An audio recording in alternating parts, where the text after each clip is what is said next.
Good morning. I have an interesting project for you to try.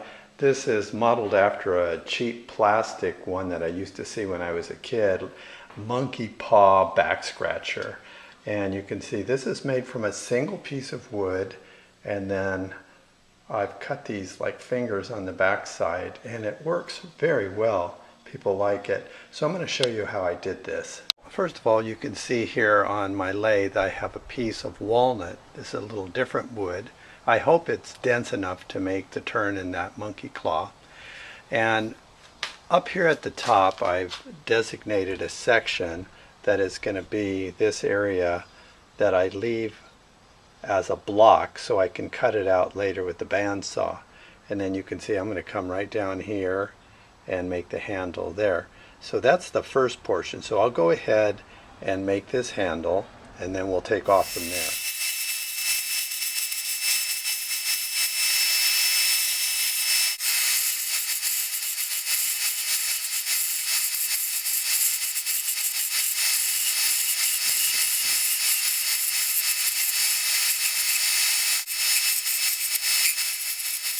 I might try to put some design in here and make this swirl in and out. That'd be kind of fun. Let's see what happens.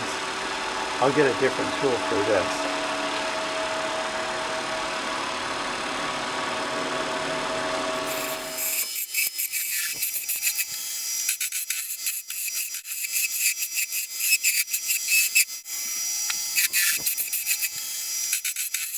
A little bit of skew work to see if I can smooth things out a bit.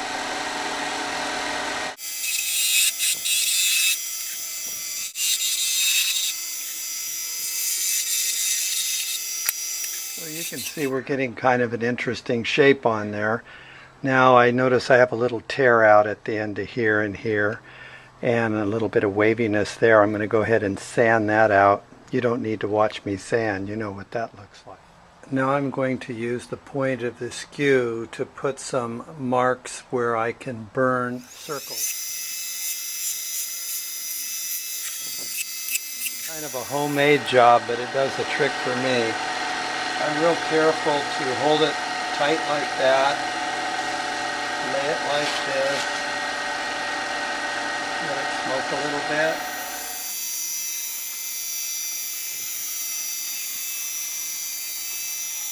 So now you can see I have my burns. I hope I didn't overdo it. Sometimes you can do so many of these it looks bad, but they're free. And sometimes they look good, so we'll go with it and see what happens. So now I'm going to go with my super glue finish.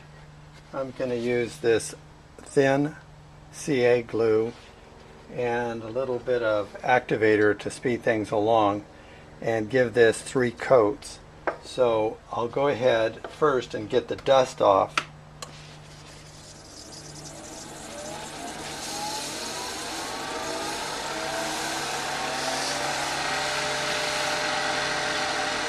Now I'm going to turn it down to about 900 RPMs. That's a good speed to not get streaking on the super glue and not to have it all fly in your face. So what I'll do is put a small amount on the cloth, not cloth, paper towel, and just keep adding little sections at a time.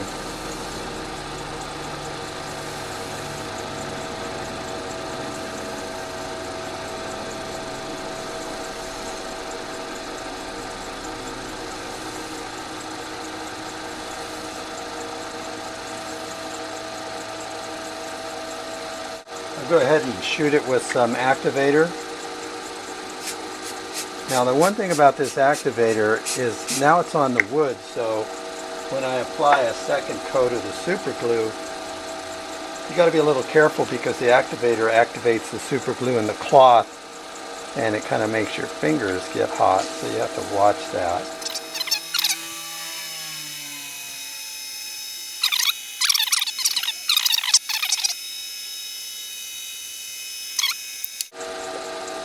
And one little pop of the activator again.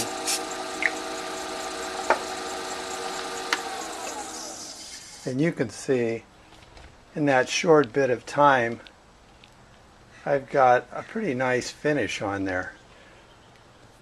Now what I'm going to do is go with these micro mesh sandpaper pads, and I'm going to go from 1500 up to 12,000. And what this does is it basically makes the plastic of the CA glue turn almost crystal clear. So I'll go ahead and do that. I'll do it very quickly and maybe speed this up so it doesn't take too long. Start with 1500 and watch how quickly I do it. I don't take a lot of time with this.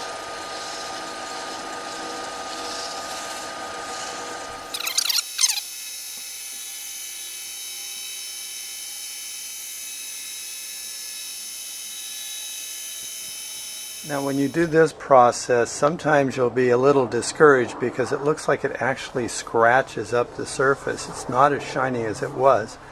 So what I do now is I put a little paste wax and bring that out with a little buffing. Put a few dabs of this paste wax and kind of run that right over the whole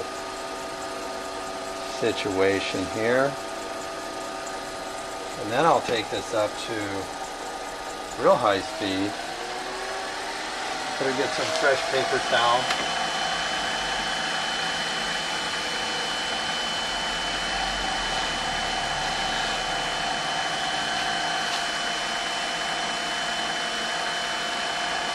I apply a little pressure so get a nice finish out of this. You can't ask for a much better finish than that, and that CA glue is basically a plastic, so it's coated very nicely. Okay, now we're going to go on to making the monkey paw. So you can see now what I'm going to do is trace a profile like that of the claw on this block of wood. I'll trace that profile, cut that out with a bandsaw, and then go this way and cut those paws out. So let's give it a shot.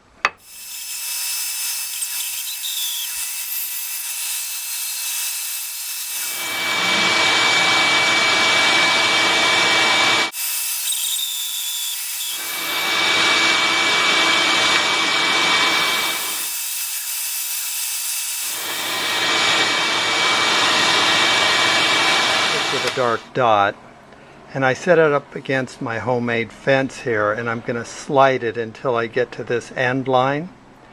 I'm going to continually move my fence and make these other cuts and then remove the wood in the center.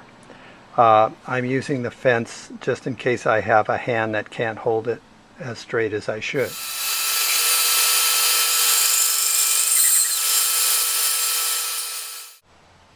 So you can see I've finished these parallel cuts, and right here I'll come down with the blade again and cut across and just chink out the end of this cut.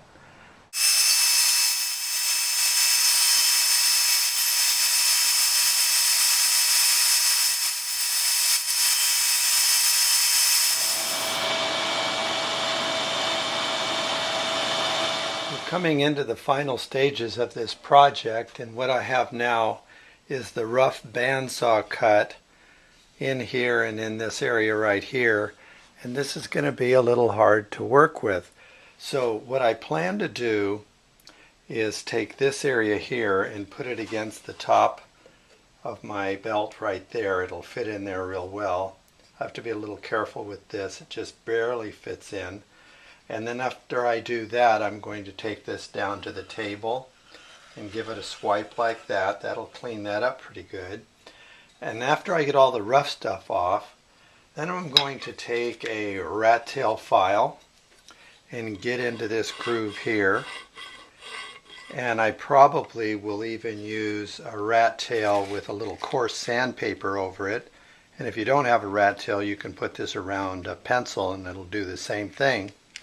Finally, to get this nice and smooth, I'll use my orbital sander in here and on these sides, And when I get it sanded down really well, I'll do some hand sanding along this edge to clean things up and make it nice and round. And finally, I'll finish it off with several coats of this polyurethane.